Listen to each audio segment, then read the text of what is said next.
Hello दोस्तों, नमस्कार। आप सभी का मेरे चैनल में एक बार फिर से स्वागत है। जिन्होंने अभी तक चैनल सब्सक्राइब नहीं किया है वो चैनल को सब्सक्राइब कर लीजिएगा। आज मैं एक वीडियो लेकर आया हूं NISM 5th A mutual fund distributor exam के लिए वीडियो। इस एग्जाम में जो भी क्वेश्चंस आते हैं वो इंग्लिश में आते हैं, लेकिन मैं इस वीडियो में आपको हिंदी में भी एक्सप्लेन करूंगा और साथ ही साथ जो भी क्वेश्चंस इंग्लिश का होगा उसको हिंदी ट्रांसलेट करके भी दिखाऊंगा। पहला क्वेश्चन है, settlement responsibility in BSE NSE platform are with. BSE NSE platform पर निपटान की जिम्मेदारी निम्नलिखित में से किसके पास है? AMC, clearing house concerned, stock exchange, member. जो भी हमारे सेटलमेंट होता है, चाहे वो BSE का हो NSE का हो, वो सेटलमेंट हमारा क्लियरिंग हाउस करता है। तो इसका आंसर रहेगा बी, क्लियरिंग हाउस कंसर्न्ड, संबंधित clearing house. Which of the following information does time stamp include? Time stamp में निम्नलिखित में से कौन सी जानकारी शामिल होती है? मशीन आइडेंटिफायर, मशीन की पहचान, लोकेशन कोड, स्थान code, serial number, all of the above. तो जो भी हमारी टाइम स्टैम्प मशीन होती है उसके अंदर ये तीनों ऑप्शंस अवेलेबल होते हैं। उसमें मशीन की पहचान भी होती है, लोकेशन कोड भी होता है, सीरियल नंबर भी होता है। तो इसका आंसर रहेगा D, all of the above. Comprehensive FP should be restricted to 5 years।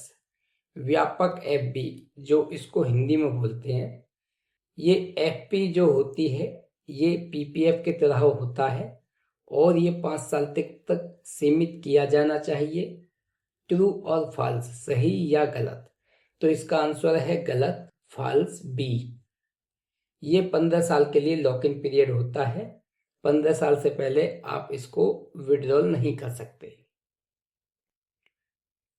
Close ended fund has, close ended fund में है फिक्स्ड AUM, निश्चित AUM, फिक्स्ड यूनिट कैपिटल, निश्चित यूनिट पूंजी, फिक्स्ड NAV, निश्चित NAV, एश्योर्ड डिविडेंड, सुनिश्चित लाभांश। Close ended fund जो होते हैं वो हमारे फिक्स्ड मैच्योरिटी प्लान के ब्याह पर होते हैं, जो कि इंडेक्स फंड पर कार्य करते हैं। क्लोज एंडेड फंड में लॉक इन पीरियड होता है। इसमें जो आपको मिलेगा फिक्स्ड यूनिट कैपिटल मिलेगा। आंसर रहेगा इसका बी, निश्चित यूनिट पूंजी, fixed unit capital.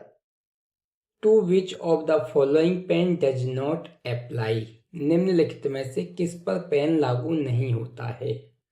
PIO, person of Indian origin, भारतीय मूल का व्यक्ति, NRI, जो भारतीय मूल का व्यक्ति होता है बट फॉरेन में रहता है, माइनर एंड सीनियर सिटीजन, नाबालिग और वरिष्ठ नागरिक, नन ऑफ द अबव।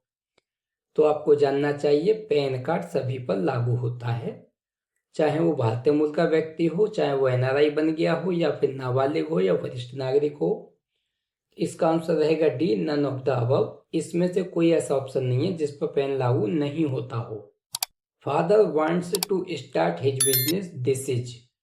पिताजी अपना व्यवसाय शुरू करना चाहते हैं, यह है एसेट एलोकेशन, यानी कि परिसंपत्ति का आवंटन, यानी कि आपके पास में जो संपत्ति है उसको बांट देना। फाइनेंशियल गोल, वित्तीय लक्ष्य, यानी कि आपका एक गोल है फाइनेंशियल का, मुझे इतना बैलेंस लगाकर बिजनेस करना है और आने वाले कुछ समय में, कुछ सालों में मुझे इतना रिटर्न चाहिए। एप्रिसिएशन, प्रशंसा, फाइनेंशियल प्लानिंग, वित्तीय योजना। तो इसका आंसर रहेगा बी, फाइनेंशियल गोल, वित्तीय लक्ष्य। जब भी हम कोई बिजनेस करते हैं, इसमें फादर के लिए पूछा गया है, या हम कोई बिजनेस करते हैं तो हमारा एक फाइनेंशियल गोल होता है, इतने सालों में, इतने महीनों में हमें इस लक्ष्य तक पहुंचना है। In India one can invest in MF only through distributor. Bharat में कोई भी व्यक्ति केवल वितरक के माध्यम से ही MF में निवेश कर सकता है। सही और गलत? इसका आंसर है बी, गलत। कोई भी व्यक्ति म्यूचुअल फंड में इन्वेस्ट करना चाहता है तो वो डिस्ट्रीब्यूटर के थ्रू भी कर सकता है, डायरेक्ट एएमसी से भी ले सकता है, बैंक के जो ऐप होते हैं उनसे भी ले सकता है, या फिर किसी भी ब्रोकर के जरिए ले सकता है जो कि डीमेट अकाउंट के जरिए लिए जाते हैं। SIP is called RCA, rupees cost averaging. SIP को RCA यानी कि रुपये लागत औसत कहा जाता है। ट्रू और फॉल्स, सही या गलत। SIP जो होती है सिस्टमेटिक इन्वेस्टमेंट प्लान होता है जो कि हर महीने आपके अकाउंट से डेबिट होता है, जो आप अमाउंट फिक्स करते हैं जिसके बदले में आपको NAV मिलती है। तो इसमें होता क्या है कि जैसे मार्केट में उतार चढ़ाव आता है उसी हिसाब से आपकी बाइंग होती चली जाती है पर मंथ। तो उस हिसाब से जो आपका बैलेंस है वो एक औसत हो जाता है। तो इसका आंसर रहेगा ए, सही, रुपीज कॉस्ट एवरेजिंग SIP होता है। लिक्विडिटी रिस्क अराइजेज इन, तरलता जोखिम उत्पन्न होता है। Liquidity risk, close ended fund, open ended fund, gold, depth. तो लिक्विडिटी रिस्क जो होता है सबसे ज्यादा क्लोज एंडेड फंड में होता है, क्योंकि ये आपके इंडेक्स फंड के बेंचमार्क पर कार्य करते हैं। इनके अंदर लॉक इन पीरियड होता है, उस लॉक इन पीरियड से पहले आप अपना कोई भी रिडम्पशन नहीं डाल सकते। तो इसका आंसर रहेगा A, liquidity risk arises in close ended fund. A mutual fund is, एक म्यूचुअल फंड है। A pool of trustee money, trustee money का एक पूल। A pool of investment institutions, निवेश संस्थानों का एक पूल। A pool of investment managers, निवेश प्रबंधकों का एक पूल। A pool of investment fund, निवेश फंड का एक पूल। म्यूचुअल फंड जो होता है वो हमारा इन्वेस्टमेंट फंड का पूल होता है, यानी कि जब हम पैसे लगाते हैं तब हमारा एक म्यूचुअल फंड तैयार होता है। तो इसका आंसर रहेगा ए पूल ऑफ इन्वेस्टमेंट फंड। इसका कहीं कहीं आपने पढ़ा होगा, एक ऑप्शन और होता है a pool of investment money. The name and background of key personnel in AMC, AMC में प्रमुख व्यक्तियों का नाम और पृष्ठभूमि। आल नॉट इन SID में नहीं है। Declared in MF website, MF website में घोषित है। Are included in SAI scheme additional information, SI में शामिल है। Are not relevant so not disclose, यानी कि ये जरूरी नहीं है इसलिए इसको खुलासा नहीं किया गया है। तो इसका आंसर है C, are included in SAI। Scheme additional information document जो होता है उसमें जो भी प्रमुख व्यक्ति होते हैं, यानी कि फंड मैनेजर हुआ, कंपनी के AMC का ओनर हुआ, जो भी होते हैं उनके नाम लिखे होते हैं। Annual report should announce the unclaimed amount and number of investor. वार्षिक रिपोर्ट में दावा न की गई राशि और निवेशकों की संख्या की घोषणा होनी चाहिए। ट्रू और फॉल्स, इसका आंसर है ट्रू, सही, यानी कि जो भी हमारे अनक्लेम्ड अमाउंट होते हैं वो आपके एनुअल रिपोर्ट के बिहाफ पे अनाउंस कर दिए जाने चाहिए कि इतना अमाउंट अनक्लेम्ड है और इतने इन्वेस्टर्स हैं जिन्होंने अभी तक क्लेम नहीं किया है। STCG, short term capital gain in gold is applicable if the holding period is less than. सोने में शॉर्ट टर्म कैपिटल गेन लागू होता है यदि होल्डिंग अवधि निम्न में से कम है। 12 मंथ, 36 मंथ, 6 मंथ, 9 मंथ। ये क्वेश्चन आपके लिए बहुत इंपॉर्टेंट है। हमको जो बेसिकली पता होता है स्टॉक मार्केट में short term capital gain 12 month के अंडर जो भी होल्डिंग्स होती हैं, जो भी हम बाय सेल करते हैं उस पर लगता है। लेकिन गोल्ड के केस में short term capital gain 36 month के अंदर में जो भी, यानी कि 3 साल के अंदर में जो भी आप बाय सेल करेंगे उस पर आपका short term capital gain count किया जाएगा। तो इसका आंसर है 36 months. Investors in PPF gets deduction up to. PPF में निवेशकों को अधिकतम कटौती मिलती है 1 लाख, 10,000, 70,000, 75,000। इसका आंसर है सी, 70,000। पीपीएफ में निवेशकों को 70,000 तक की कटौती मिलती है। Dash a lots the ARN number. ARN number आवंटित करता है एएमसी, एमफी, सेबी, एनआईएसएम। इसका आंसर है B, AMFI. AMFI ARN number आवंटित करता है, यानी कि अलॉट जो करता है एआरएन नंबर डिस्ट्रीब्यूटर बनने के लिए, वो एमफी करता है। Application for MF would be rejected if paid in MF.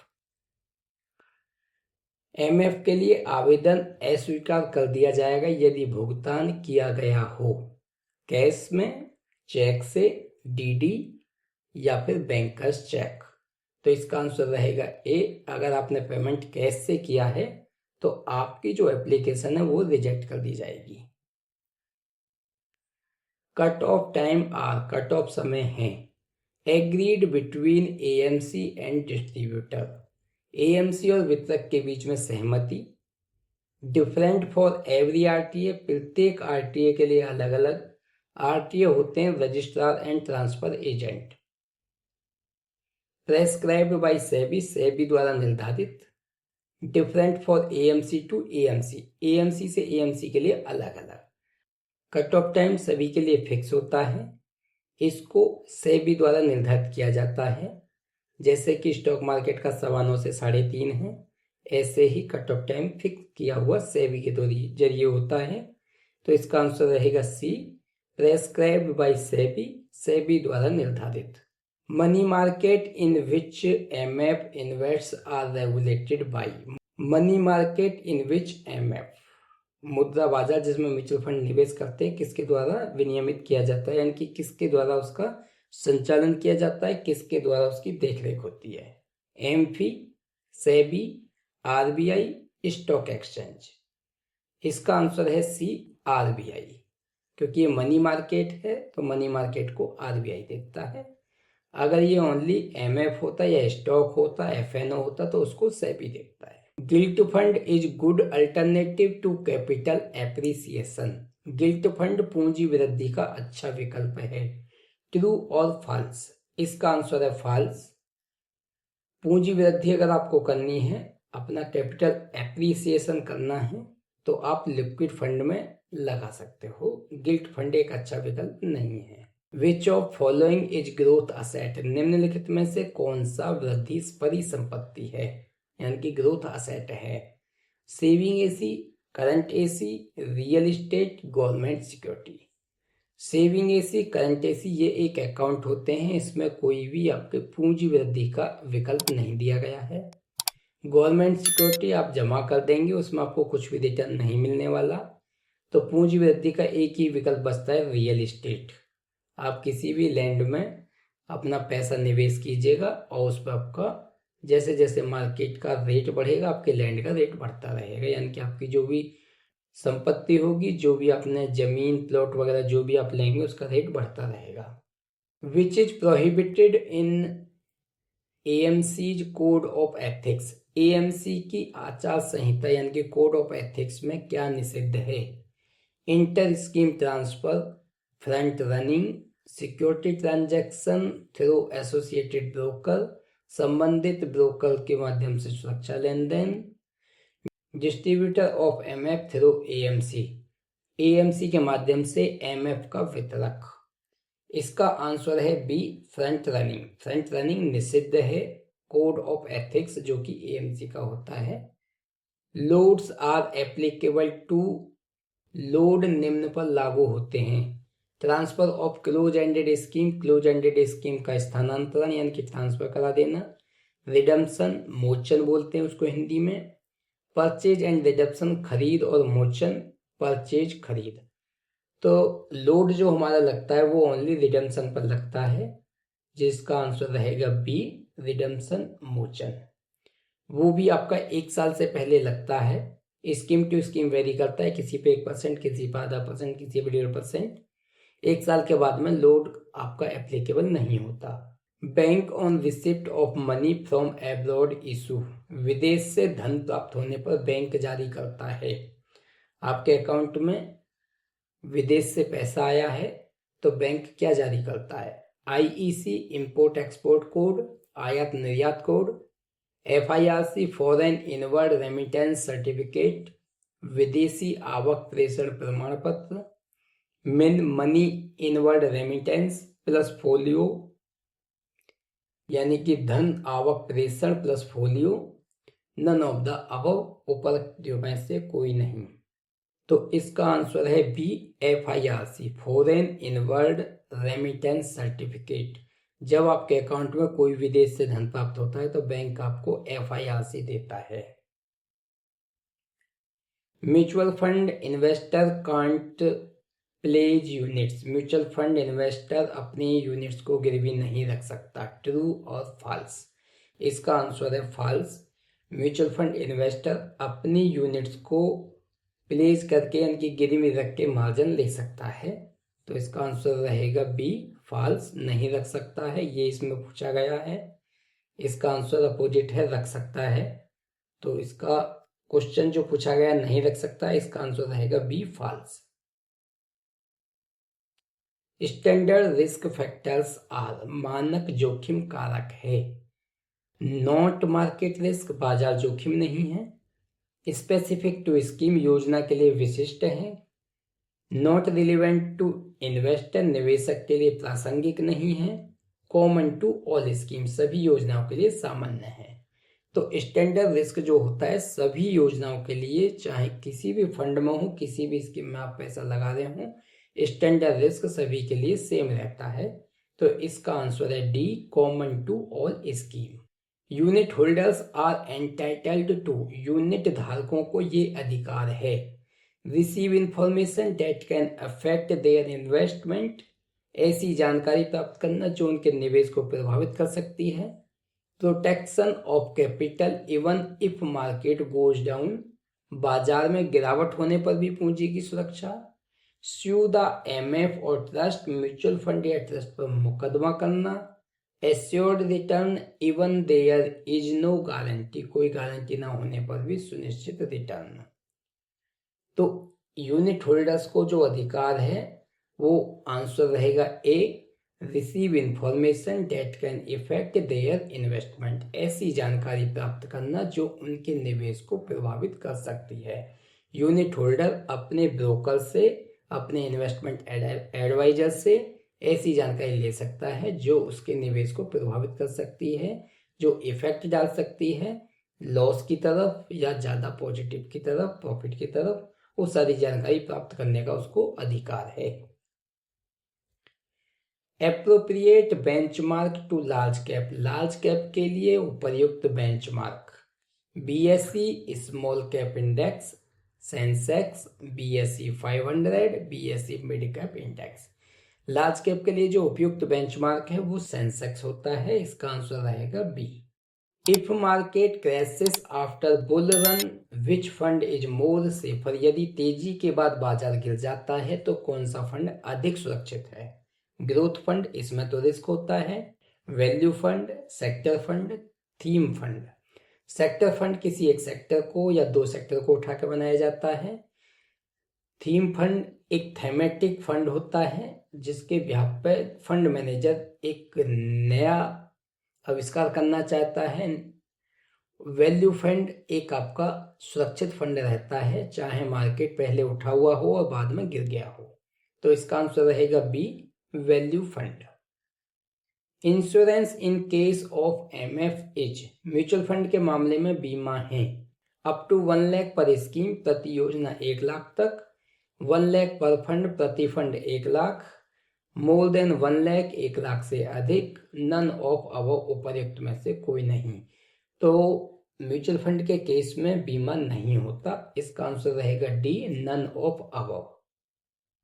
Mutual fund transaction on stock exchange are governed by stock exchange reference system. Stock exchange पर म्यूचुअल फंड लेन देन stock exchange निवारण प्रणाली द्वारा नियंत्रित होते हैं। सही और गलत? तो इसका आंसर है गलत, बी। जो भी म्यूचुअल फंड ट्रांजैक्शन होती हैं वो आपकी सेबी के जरिए ही नियंत्रित की जाती हैं। Which one is called cum dividend NAV, किसे सह लाभांश एनएवी कहा जाता है? NAV on the date when trustee approves dividend, उस तारीख को एनएवी जब ट्रस्टी लाभांश को मंजूरी दे देता है, यानी कि डिविडेंड को मंजूरी मिल चुकी हो।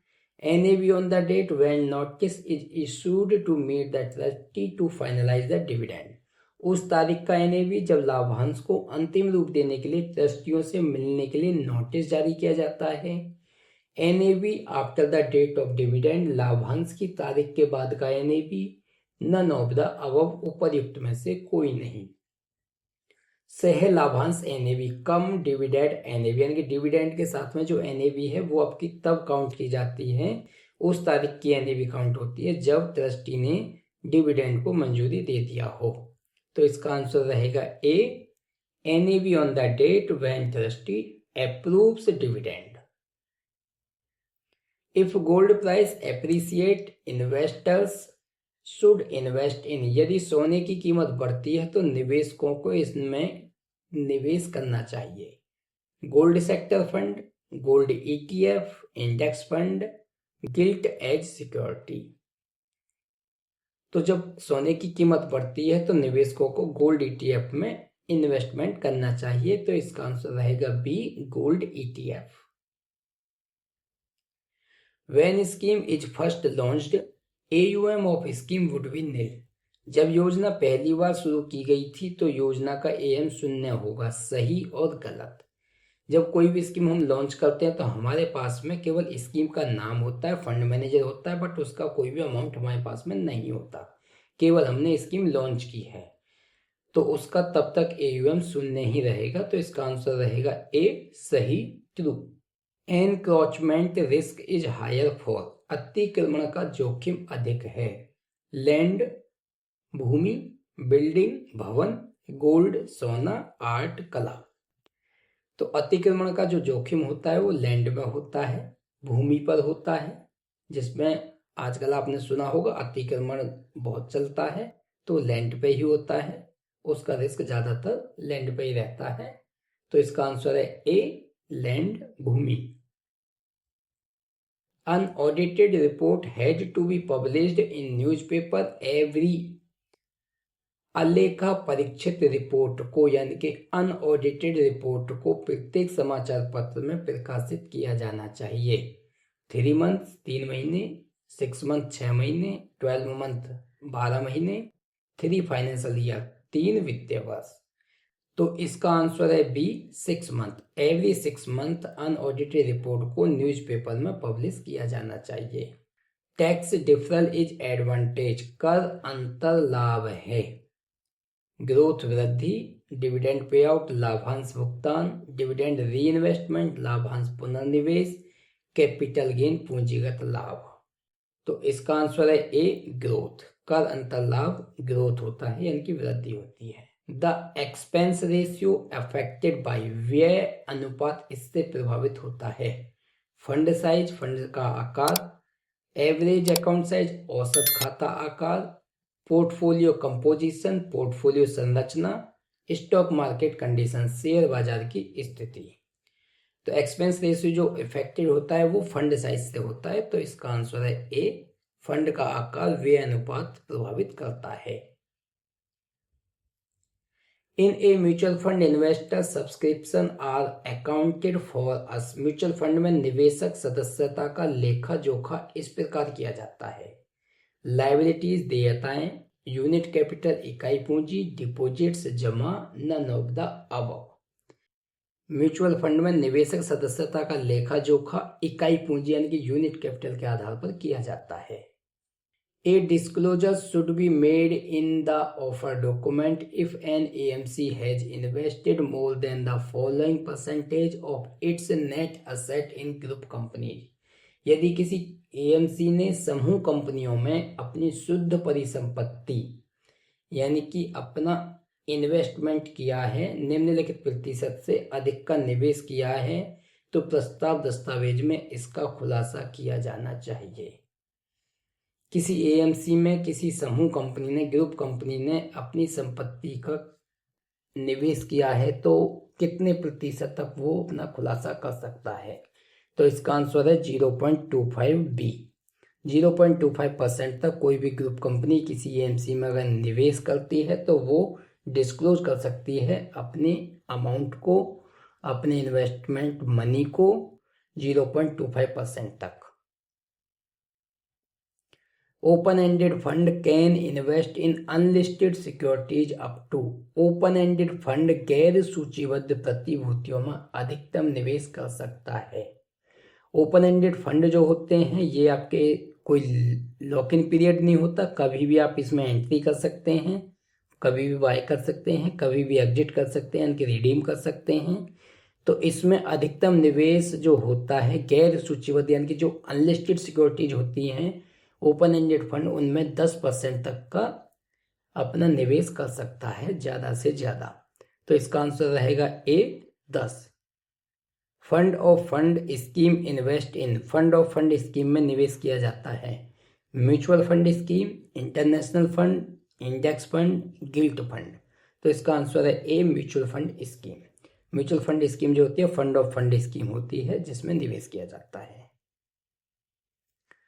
ए scheme can distribute dividend on its. एक योजना अपने पर लाभांश वितरित कर सकती है।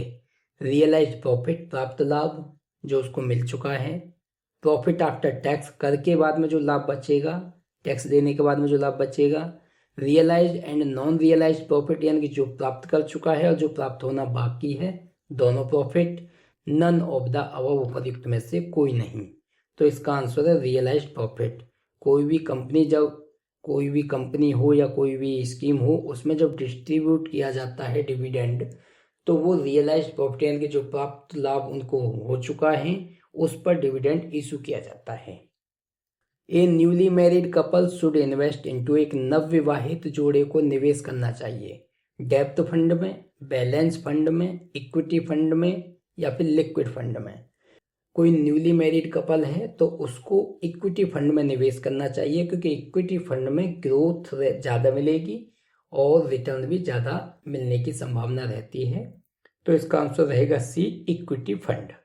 The young BPO executive should not be advised to invest in long term schemes because of their lavish lifestyle. युवा बीपीओ कार्यकारी को, यानी कि एक युवा बीपीओ में काम करने वाला व्यक्ति है, उसकी भव्य जीवन शैली के कारण दीर्घकालिक यानी कि लंबी योजनाओं में निवेश करने की सलाह नहीं दी जानी चाहिए। ट्रू और फॉल्स? इसका आंसर है फॉल्स। वो अपना जीवन शैली अलग है, इन्वेस्टमेंट पार्ट अलग है। वो लॉन्ग टर्म के लिए प्लान कर सकता है इन्वेस्ट करने के लिए। तो इसका आंसर है false. If an investor wants to invest in MF through exchange platform he can buy from. यदि कोई निवेशक एक्सचेंज प्लेटफॉर्म के माध्यम से एमएफ में निवेश करना चाहता है तो वह निम्न में से खरीद सकता है। एग्जिस्टिंग इन्वेस्टर, मौजूदा निवेशक, ब्रोकर, एएमसी या डिस्ट्रीब्यूटर। तो वो खरीद सकता है बी आंसर ब्रोकर से। यानी कि कोई भी एक्सचेंज प्लेटफॉर्म के माध्यम से एमएफ में निवेश करना चाहता है तो वह ब्रोकर के जरिए बाय कर सकता है। Net asset of 500 CR, total transaction value is 1000 CR। What is portfolio turnover ratio? शुद्ध परिसंपत्ति 500 करोड़ रुपए की है, कुल लेन देन मूल्य 1000 करोड़ रुपए का है, पोर्टफोलियो टर्नओवर अनुपात क्या है? सीधी सीधी कैलकुलेशन कर देनी है, 1000 में 500 की भाग कर देनी है। तो इसका आंसर आएगा बी 2। इसका जो अनुपात निकलेगा पोर्टफोलियो टर्नओवर अनुपात वो 2 निकलेगा। Average net asset of scheme is 3000, total transaction of A scheme 10,000। What is portfolio turnover ratio? योजना की औसत शुद्ध संपत्ति 3000 है, योजना का कुल लेन देन 10,000 है, पोर्टफोलियो टर्नओवर अनुपात क्या है? 10,000 भाग 3000 3.33। इसका आंसर रहेगा C. Financial planner defines that client does not have resources to meet goals he should. वित्तीय सलाहकार, वित्तीय योजनाकार यह परिभाषित करता है कि ग्राहक के पास में लक्ष्य पूरा करने के लिए, यानी कि ग्राहक ने जो अपना फाइनेंशियल गोल सेट किया हुआ था उसके लिए संसाधन नहीं है, उसे यह करना चाहिए। इन्फॉर्म द क्लाइंट, ग्राहक को सूचित करना चाहिए। Avoid telling as client will be disheartened, बताने से बचना चाहिए क्योंकि ग्राहक निराश हो जाएगा। Avoid telling as he may lose the client, बताने से बचना चाहिए क्योंकि वह ग्राहक खो सकता है। Increase risk to generate higher return, अधिक लाभ प्राप्त करने के लिए जोखिम बढ़ाना चाहिए। तो सबसे पहले किसी भी फाइनेंशियल प्लानर को, किसी भी एडवाइजर को सबसे पहले ग्राहक को सूचित करना चाहिए कि जो आपकी फाइनेंशियल प्लानिंग थी वो आपकी मीट नहीं हो पा रही है, इसलिए हमें कुछ और स्कीम पर कार्य करना चाहिए। Beta of index would be, सूचकांक का बीटा होगा लेस देन 1, एक से कम, इक्वल टू 1, एक के बराबर, मोर देन 1, एक से अधिक, नन ऑफ द अबव, उपरयुक्त में से कोई नहीं। तो इसका आंसर रहेगा बी, इक्वल टू 1। अब बीटा होता क्या है? बीटा का मतलब है कि फंड की कीमत बाजार के अनुरूप चलेगी, यानी कि बाजार एक स्थिर लेवल पर चलता रहेगा। अगर बीटा 1 से अधिक है तो उसमें वॉलेटिलिटी ज़्यादा है, और बीटा 1 से कम है तो वॉलेटिलिटी काफ़ी कम है। ये बीटा का कार्य होता है। बीटा जो दर्शाता है वो वॉलेटिलिटी को दर्शाता है। If I require 5 lakh after 2 years, which method will I follow? यदि मुझे 2 वर्षों के बाद में 5 लाख की आवश्यकता है तो मैं कौन सी विधि अपनाऊंगा? Discounting method with interest rate, ब्याज दर के साथ छूट विधि। Discounting method with inflation rate, मुद्रास्फीति दर के साथ छूट विधि। Compounding method with interest rate, ब्याज दर के साथ चक्रवर्ती विधि। Compounding method with inflation rate, मुद्रास्फीति दर के साथ चक्रवर्ती विधि। अगर मुझे 2 साल के बाद में 5 लाख रुपए चाहिए तो मैं ब्याज दर के साथ में चक्रवर्ती विधि, यानी कि मुझे ब्याज पे ब्याज मिले, मैं ऐसी मेथड को अपनाना चाहूँगा। तो इसका आंसर है C, compounding method with interest rate. तो आज के लिए इतना ही। आई होप आपको ये वीडियो बहुत अच्छी लगी होगी, क्योंकि मैंने क्वेश्चंस को हिंदी में समझाया है, जो कि मैं पहले भी समझाता आया हूँ, लेकिन मैंने क्वेश्चंस को इंग्लिश के साथ साथ हिंदी में कन्वर्ट करके भी दिखाया है, जिससे कि आप क्वेश्चंस को पढ़ सकते हैं हिंदी में भी, इंग्लिश में भी, और आप इस कॉन्सेप्ट को क्लियर करने में अपनी हेल्प ज़्यादा कर पाएँ, जिसके लिए मैंने कोशिश की है। तो अगर वीडियो आपको अच्छी लगी है तो इसे लाइक कीजिएगा, कमेंट करके बताइए वीडियो आपको कैसी लगी, और चैनल अभी तक सब्सक्राइब नहीं किया है तो चैनल को सब्सक्राइब कर लीजिएगा। मिलता हूँ फिर एक नई वीडियो के साथ में, तब तक के लिए नमस्कार, धन्यवाद।